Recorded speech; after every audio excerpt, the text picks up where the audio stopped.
Il y a une autre question maintenant, c'est celle des financements.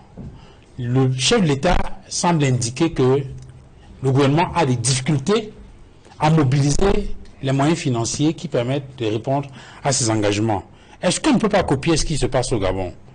Le président de transition au Gabon, Brice Clotaire Oligui Nguema, sur la question de la mobilisation des fonds, dit exactement ceci. En seulement 4 mois, la dette du Gabon a été payée et sa crédibilité auprès des bailleurs de fonds restaurés. Plus loin, il dit, de même, nous avons levé le gel des recrutements, des avancements, des reclassements et lancé le concours d'entrée dans les grandes écoles. Il continue en disant, nous avons opté pour la préférence nationale dans l'attribution des marchés publics inférieurs ou égal à 150 millions de francs CFA. Et il continue, en seulement 4 mois, nous avons considérablement réduit le train de vie de l'État. Je crois que c'est peut-être à ce niveau que ça devient intéressant. En seulement 4 mois, nous avons considérablement réduit le train de vie de l'État. Ces efforts se sont matérialisés par le renoncement de mon salaire, du président de la République, la réduction de l'effectif des membres du gouvernement, la réduction du salaire des parlementaires et de leur nombre, et par une meilleure maîtrise de la dépense publique. Est-ce qu'on ne peut pas faire ça ici, Jean-Robert Wafo, pour permettre de mobiliser plus de moyens et permettre à l'État de pouvoir honorer ses engagements? Avant de répondre à cette question, permettez-moi de revenir sur le problème des routes. Monsieur Meka a fait part de ce que le Cameroun dispose de 9800, c'est ce que vous avez dit, que le nombre de kilomètres est passé de 9 kilomètres à 10 000. 9800.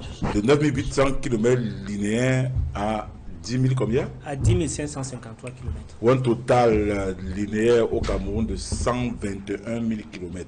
Donc on a moins de 8%. Près de 240 km par an. Je dis ceci, on est à moins de 8%. À partir du nombre de... C'est-à-dire que le linéaire qu'il faut au Cameroun, c'est 121 000 km linéaires. Donc vous n'en êtes qu'à 10 000. Donc c'est moins de 8%. Ça, c'est des chiffres que vous devez... C'est l'un des taux les plus élevés en Afrique subsaharienne. Vous devez cacher. Quand vous avez ce genre de chiffres-là, cachez ça, mettez ça dans la poche de votre veste et taisez-vous. Pendant que vous parlez des routes là, autre chose. S'il vous plaît, pendant que vous parlez des routes, le président du Gabon dit qu'en 4 mois seulement, nous avons remis le pays au travail et lancé les travaux de voirie dans les grandes villes. À ce jour, ce sont 413 000 413 km de route qui a été revêtu en béton, bitumé et en pavé. C'est en train de venir de ce côté. Donc, 10 000 km de route. Alors que les besoins, c'est 121 000 km linéaire de route. 10 000 sur 121 000, c'est moins de 8%. Alors, pour répondre à la question. Autre chose. Je vais dire ceci.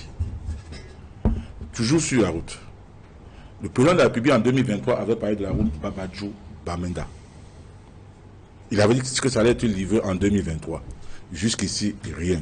Le président de la République avait parlé de la route Kumba Ekodo Titi, rien. J'ai parlé de Moura Dabanga Koussiri. L'autoroute. Mais il a dit récemment que ça a démarré, les travaux ont démarré.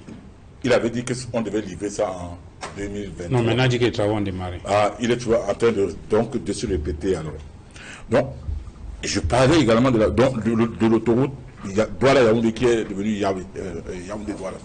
Depuis 2011, au Comice, il avait fait part dans son discours de ce que la route Ebolova à Komde Kribi devait être bitumée. Oui, c'était au Comice agro-pastoral en janvier 2011. 2011. Nous sommes en 2024.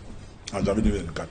Donc, mais les financements sont bouclés. Et il a indiqué qu'il y avait une négociation qui a chopé sur les questions environnementales. Je vais donc vous expliquer sur cette route-là, parce que j'ai l'impression que cette route-là semble être maudite. Hein.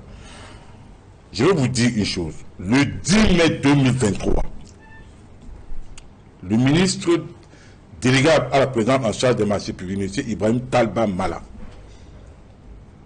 répondant à une demande d'autorisation, n'est-ce pas, pour l'exécution du tronçon ACOM 1, ACOM 2 et Bemvok, 70 km linéaires.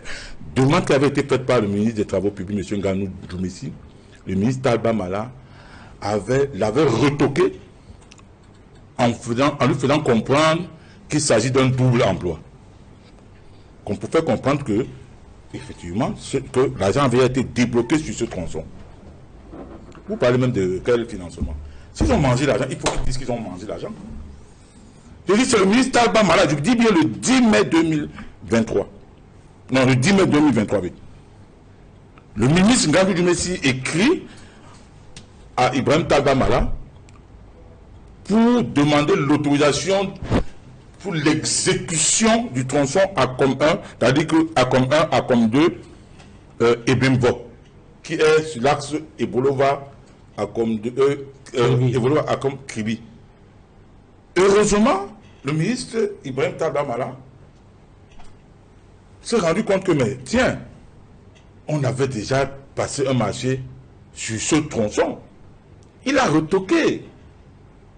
Donc, quand on vient nous parler de financement, de recherche, de financement, le ministre Talba ne peut pas retoquer le ministre des Travaux publics s'il n'a pas la preuve qu'effectivement, il y a un marché qui... Alors, avançons. Le président dit qu'il n'y a pas d'argent. Qu'est-ce qu'on fait pour mobiliser les moyens? C'est pour dire quoi? Il y a plusieurs tronçons de route dont l'argent a été mobilisé et on ne sait pas où est passé cet argent. Il faut que ce soit clair. Et donc, conséquence? Il y a eu des détournements. Ouais. Et des détournements de deniers publics. Ok, ça veut dire... Sur ces routes. Écoute, je dis bien qu'il y a eu des détournements. Parce que le président de la République également a dit ceci, le 31 décembre, la lutte contre la corruption et les détournements de deniers publics connaîtra une intensification. Je vais vous dire, M. Duval-Fangwa,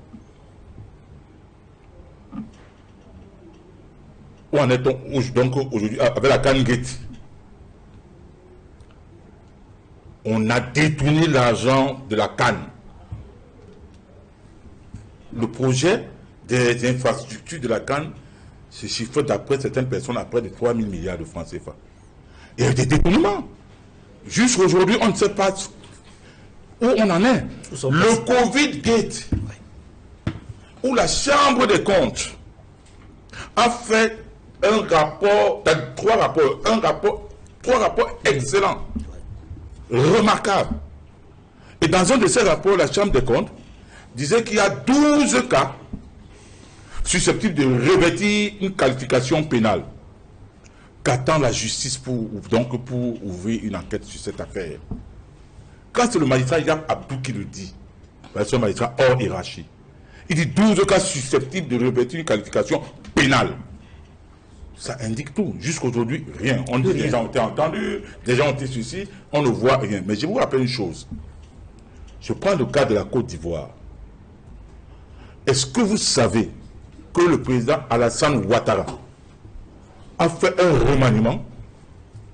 Le lendemain du jour, il s'est rendu compte qu'il y a eu inondation sur le stade de Bimpi. Il a chassé le ministre des Sports, il a changé de Premier ministre, et il a nommé un nouveau Premier ministre qui est en même temps ministre des Sports. Il y avait eu une inondation juste parce que il y avait, donc, les algues avaient bouché un conduit d'évacuation d'eau. Et le président Alassane Ouattara a trouvé ça inadmissible et inacceptable. Pour l'argent qui avait déjà été mobilisé pour ce stade-là. Voilà. On avait payé 2 fois, parce qu'il y a eu un rallonge budgétaire qui avait été octroyé par le Parlement lorsqu'il y a eu le premier incident dans ce stade-là. Donc c'était des millions de francs CFA. Oui. Vous voyez la promptitude avec laquelle le président Ouattara a dit « Je ne peux pas tolérer ça. Monsieur, je change de gouvernement, je change de Premier ministre, je change le ministre des Sports, et le nouveau Premier ministre que moi je nomme, il est en même temps Premier ministre et ministre des Sports. » C'est pour vous dire quoi? La lutte contre les détournements et la corruption, c'est une question de volonté politique. Il faut mettre fin à l'impunité. Où est passé l'article 66 de la Constitution? Pourquoi on ne met pas ça en branle? Pourquoi on ne réactive pas ça?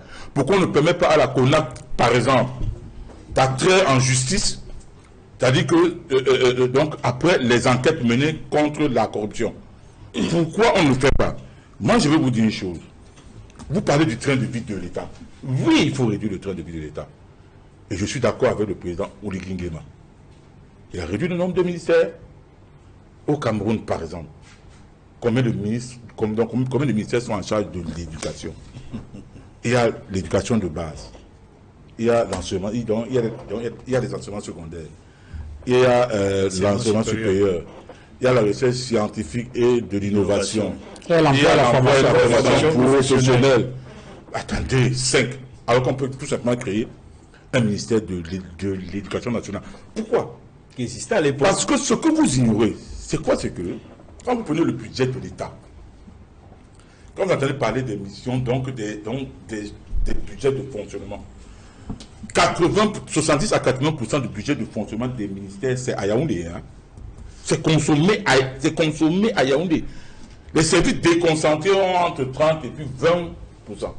Et quand je parle du train de vie, de la réduction du train de vie de l'État, j'ai dit tantôt que on pouvait supprimer les dépenses impositives et pourchasser les gaspillages pour payer dès 2023 la dette des enseignants. Voyez-vous, monsieur Duval-Fangoua, en 2023, je vais vous donner des chiffres. Matière, matériel et fourniture, 76,2 milliards de francs CFA. Eau, électricité, gaz, 63,9 milliards de francs CFA. L'État. Le gouvernement. L'État. Le gouvernement. Je dis le budget de l'État. Je dis bien matière, matériel et fourniture. 76,2 milliards. Ça, c'est pour 2023. Eau, électricité, gaz, 63,9 milliards. Matériel encore, matériel et fourniture spécifiques, 62 milliards de francs CFA. Frais de transport et de mission, 54,99 milliards de francs CFA. Loyer, 16,5 milliards de francs CFA. Donc, je n'ai pas compté carburant et lubrifiant. Ça fait un total de 273,5 milliards de francs CFA. Sur les 4 postes là, sur les 5 postes budgétaires là, ça fait 273 milliards. Donc, on peut avoir l'argent. Quand les enseignants se plaignaient, on aurait pu dire tout simplement, ok, on fait une loi de finances rectificative, on charcute ce poste de dépenses en deux et ça devait faire dans les 135 milliards de francs CFA. Ok.